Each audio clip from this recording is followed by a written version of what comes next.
Menimbang bahwa dengan terpenuhnya seluruh unsur di atas, maka majelis hakim berkesimpulan bahwa terdakwa telah terbukti secara sah dan meyakinkan melakukan tindak pidana melanggar ketentuan pasal 340 KUHP junto pasal 55 ayat 1 ke 1 KUHP dan melanggar pasal 49 junto pasal 33 Undang-Undang Nomor 19 Tahun 2016 tentang perubahan atas Undang-Undang Nomor 11 Tahun 2008 tentang informasi dan transaksi elektronik junto pasal 55 ayat 1 ke 1 KUHP. Menimbang bahwa selama di persidangan berlangsung tidak terdapat alasan pemaaf maupun alasan pembenar pada diri terdakwa yang dapat menghapus pertanggungjawaban pidana atas perbuatan yang dilakukannya, maka berdasarkan pasal 193 ayat 1 KUHP, terdakwa haruslah dijatuhi pidana. Menimbang bahwa sebelum majelis hakim menjatuhkan pidana terhadap terdakwa perlu dipertimbangkan hal-hal yang memberatkan maupun yang meringankan. Hal yang memberatkan, perbuatan terdakwa dilakukan terhadap ajudan sendiri yang telah mengabdi kepadanya kurang lebih selama 3 tahun.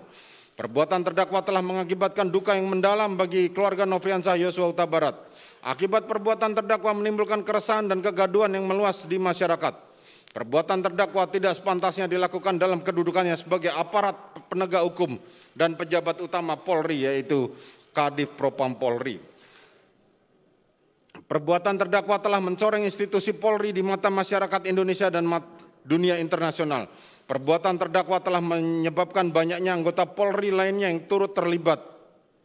Terdakwa berbelit-belit memberikan keterangan di persidangan dan tidak mengakui perbuatannya.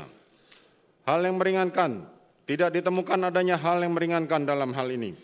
Menimbang bahwa karena dalam perkara ini terdakwa telah menjalani masa penahanannya, maka lamanya masa penahanan haruslah dikurangkan seluruhnya dari pidana yang dijatuhkan. Menimbang bahwa oleh karena terdakwa telah ditahan dan tidak terdapat cukup alasan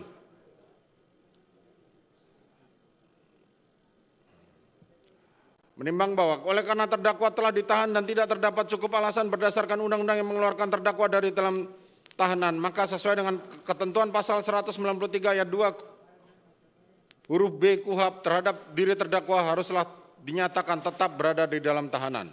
Menimbang terhadap barang bukti huruf A dari angka 1 sampai dengan angka terakhir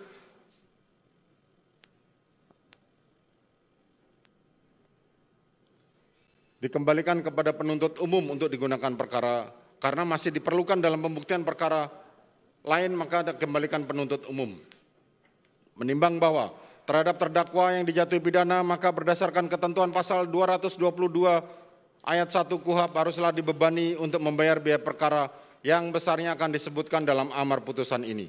Mengingat pasal 340 KUHP junto pasal 55 ayat 1 ke 1 KUHP dan pasal 49 junto pasal 33 Undang-Undang Nomor 19 Tahun 2016 tentang perubahan atas Undang-Undang Nomor 11 Tahun 2008 tentang informasi dan transaksi elektronik junto pasal 55 ayat 1 ke 1 KUHP, Undang-Undang Nomor 8 Tahun 1981 tentang Kitab Undang-Undang Hukum Acara Pidana atau KUHP serta peraturan hukum lain yang bersangkutan. Silakan berdiri.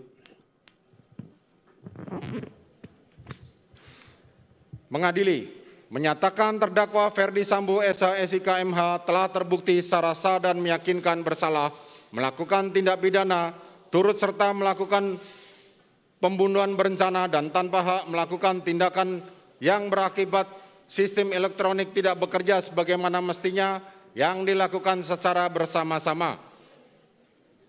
Menjatuhkan pidana kepada terdakwa tersebut oleh karena itu dengan pidana mati. Memerintahkan terdakwa tetap berada dalam tahanan, menetapkan barang bukti tetap terlampir dalam berkas